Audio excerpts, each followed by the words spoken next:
Okay, so welcome back to this second part of the lecture on molecular diagnostics. After discussing fish for breast cancer detection, we will jump to PCR and the molecular diagnosis of SARS Coronavirus 2, which is the causative agent of COVID-19. One thing you should remember and keep in mind and understand, this is not the first coronavirus. This is actually the third or the fourth coronavirus, because severe acquired respiratory syndrome, which is the abbreviation of SARS, severe acquired respiratory syndrome, the SARS coronavirus 1, then there was another one, MERS, MERS, Middle East respiratory syndrome, and then there was some bat viruses. All of these viruses were coronaviruses, and this is a virus that is similar to the SARS, original SARS virus, original SARS coronavirus. That's why it is known as SARS coronavirus 2 or coronavirus 19. So how does the coronavirus molecular diagnosis through PCR actually works? We are going to discuss this. There has been a number of other techniques, for example, calorimetric techniques which are used for this detection, but today our goal is to work upon how you do it through PCR. The common symptoms of COVID-19, which is caused because of the SARS coronavirus 2, is fever, cough, shortness of breath, and normally there's quite high fever. They say that you will have a fever of your life. I mean, like, you will never have a fever like this before. Then a dry cough, you would have a lot of problem to breathe. Something like somebody have inserted a big piece of sponge inside your nostrils. And how you can imagine how difficult it would be to have breathing. That's why you have shortness of breath. May Allah subhanahu wa ta'ala all of us protect from this fatal disease, and may the world get rid of it as soon as possible, inshallah. So if somebody is suspected for having a coronavirus 19 disease, there are two types of pharyngeal swabs, the nasopharyngeal swab and the oropharyngeal swab, but this is actually from the pharyngeal area. You can see the pharyngitis. So it's either here or here. You have this sample collector swab injected into the nostrils or into the throat, and you rotate it so that you can have the tissues, the cells, the saliva, and the virus would stick to this swab. This is the swab, and then after rotating it a few times inside in the nasopharyngeal area or the oropharyngeal area, you would place it back into this tube, which contains chemical growth medium, so that the virus does not die before you take it to the lab. This is what I discussed in the previous slides, that in case of molecular diagnostics, you cannot just start right away. You have to preserve the sample, avoid it from environmental conditions, and bring it to the lab, properly process it before you can actually diagnose or detect the causative agents. The next step is pretty much sure that after having these samples isolated, you will have to do a polymerase chain reaction. As we discussed, polymerase chain reaction is the in vitro amplification of DNA molecules. This is an exemplification of in vitro amplification. Theoretically, from one copy of a DNA molecule, you can make millions of copies in 30 to 35 cycles. I use the word theoretically because experimentally there would be a lot of errors and miscalculations expected. But the problem here in this case is coronavirus, SARS coronavirus 2 is an RNA virus. So we cannot use an RNA in a PCR. But we know that we can convert an RNA into a DNA. and then we can do the PCR of the DNA. So this DNA, which is made from an RNA template through the action of a reverse transcriptase enzyme, which actually is retrieved from viruses, we call it cDNA, complementary DNA. And hence we say for the detection of coronavirus, SARS Coronavirus 2, we use a reverse transcriptase polymerase chain reaction. What happens when we have this sample brought up into the lab? The next step is we have to extract the RNA from this virus. There are a number of commercial available kits for the extraction of RNA. They consist of a number of chemical compounds, buffers, so that these chemicals can chop the virus down in such a way that the RNA molecule is still unaffected. That's why all these molecules, all these molecular extraction kits, they do not have any RNAs in it. If there will be RNAs in it, they will degrade the RNA. So strictly, it should be pure from purified, not pure, it should be free from RNAs, enzymes. And then the lysis buffer, as you see, these are different chemicals. They are in action with the protein membrane, not the protein membrane, but the capsid of the SARS Coronavirus 2, and which will eventually break it open. Now, once the lysis buffer has this proper incubation time with the coronavirus, theoretically, ideally, which should have cut the virus into pieces, and the RNA would be retrieved, and it will be present in the cellular debris, not the cellular debris, but the viral debris. We have to purify RNA molecules from the cellular debris and other proteins. For this purpose, we use a purification column. This purification column, as you can see, is packed with a number of silica oxide. You can see now this silica oxide, this is a tube and it's packed with silica, and this silica has the capability that it can bind to RNA, or the RNA can bind to it through electrostatic forces of interaction. And when we take this lysed RNA particles, we would place it in this tube, and then we would centrifuge it. So when we will centrifuge it, the cellular debris, as per the density gradient centrifugation process, they will flow down and they would go away, and the RNA molecules, when they come in contact with the silica particles, they will stick to it.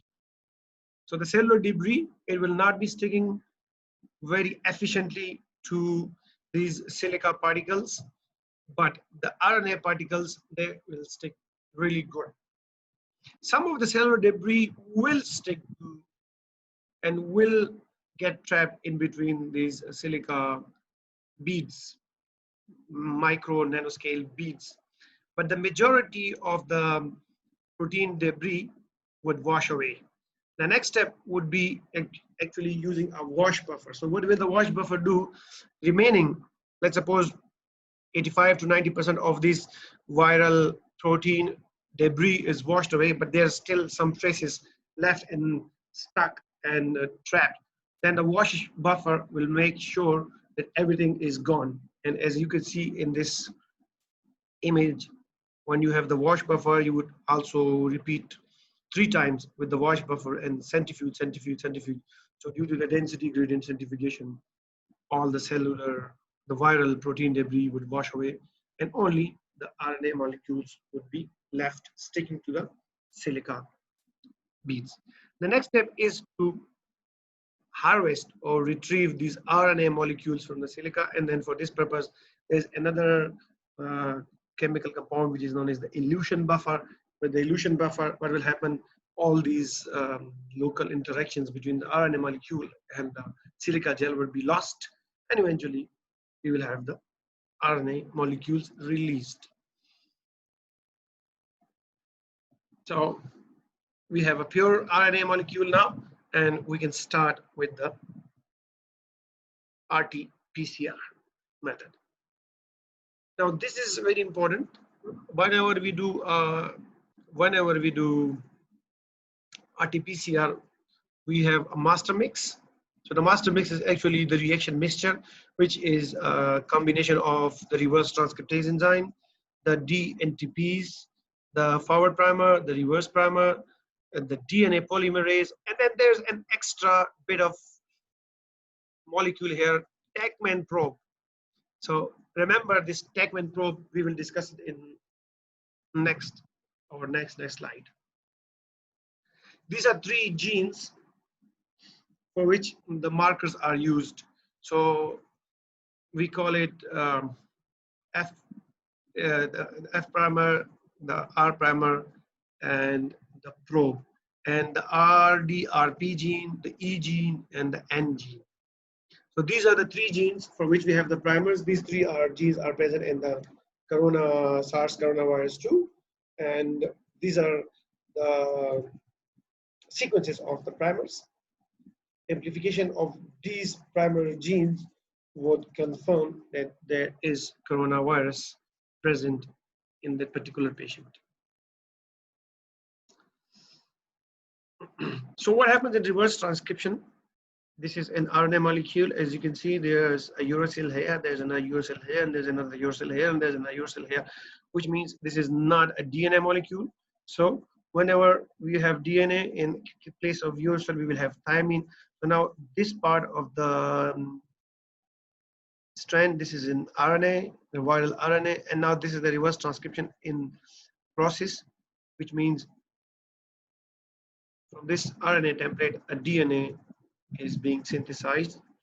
Once we have a complete reverse transcription, there will be an RNA and DNA duplex. As you can see, we call this a cDNA. And then it will be denatured by taking the temperature, the initial denaturation at 95 degrees centigrade. And this is the step, the second step. What will happen? We will have a complete duplex of DNA, because using this single stranded RNA, cDNA template, the polymerase chain reaction would amplify it from 1, it will become 2, and now we will have a duplex. And then, you know, the normal cycles of PCR would run. It consists of denaturation, annealing, and extension. Now, when we talk about annealing, this temperature, you have to do trial and error and optimize your conditions. But as per the optimized consensus of SARS Coronavirus 2 PCR mediated detection, 55 to 58 degrees centigrade is very good temperature for this particular step. Now, if you remember, in the reaction mixture, we have this Tachman probe. So annealing, when we say annealing, annealing means the annealing of the primers to the templates. In a general PCR cycle, the annealing temperature is the best, the most suitable temperature at which the DNA primers, when they zigzag and jiggle around and bind to certain non-specific DNA regions, because of non-specificity, this binding is not stable. Eventually, they will come and they will bind to the places where they have complete the base complementarity. For example, here CG, AT, CG, and AT. This is 100% perfect base complementarity. And we need a temperature for that. So that's why we call it annealing temperature. In this case, it's 58 degrees centigrade. The same way, we know already the DNA structure of these genes, these 3 genes. So we would design short oligonucleotide sequences that will bind somewhere among these DNA strands, these cDNA strands. and we will tag them with a fluorescence and with a quencher. So what is it? Tagman probe, you remember this? It contains a fluorescent agent on one end and a quencher on the other end. So the simple way to explain it, it will fluoresce. This part of the Tagman probe, it will fluoresce, but the quencher, it will kill, it will quench its signal. So upon excitation means we are working inside a PCR equipment, and there will be some lasers, there will be proper wavelength excitations. We will be carrying on the PCR reaction as well as hitting it with a particular wavelength of light. So this will be excited. So upon excitation, it will absorb certain wavelength of light and it will excite and it will fluoresce. Fluoresce means it will shine, I mean fluorescence, just like the dragonfly, jugnu. Not a dragonfly, how do you say? Jugnu. What's the name of jugnu in English? Oh, nonetheless, then upon excitation, we will have fluorescence. But the problem is, as soon as this fluoresce, there is a quencher. So this fluorescence will be quenched, it will be diminished, it will be stopped, it will be cut down by the quencher. This is for the purpose that we should not have fake signals. Okay, now we come to extension. We have the primer attached here and we have a primer attached here. A Tag polymerase will start extension 5-to-3 on the upper strand and 5-to-3 on the lower strand. And we have a Tagman Pro attached somewhere in the middle of the gene. The RNA, the DNA polymerase, it will start extending, taking it from the DNA primer. And eventually it will reach the Tagman Pro. When it reaches the Tagman Pro, it will do extension in such a way that this R, which is actually a signal for fluorescence, it will be cut away. So when it's cut away from it, and upon excitation, there will be excitation all the time. All the time we will be hitting these reaction, PCR reaction with a particular wavelength, and it will fluoresce. But because of the quenching, the fluorescence will never occur. The moment it fluoresces, the quencher will kill its fluorescence.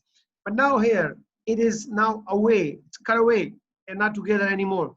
When the DNA polymerase or the Tag polymerase start extending of the strands, the quencher signal would be cut away, would be separated from the fluorescent, and then it will start fluorescing.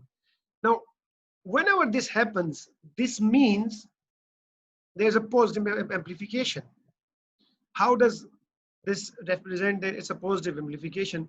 Because if this Tag DNA polymerase is cutting the fluorescent signal, it means that this fluorescent tag is already attached to the single-stranded DNA, and it can only attach when there is sequence similarity.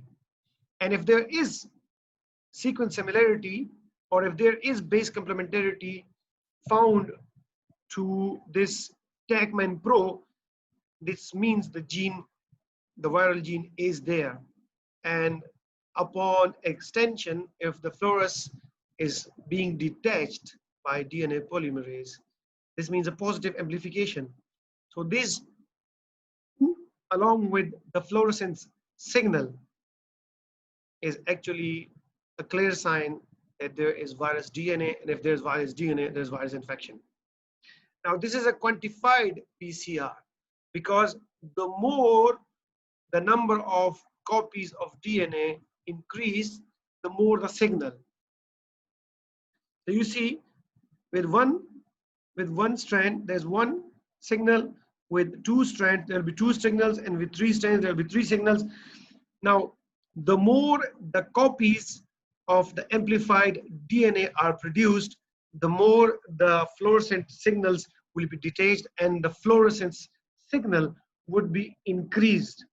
And this is actually a quantified also type of PCR, not only qualitative but quantitative.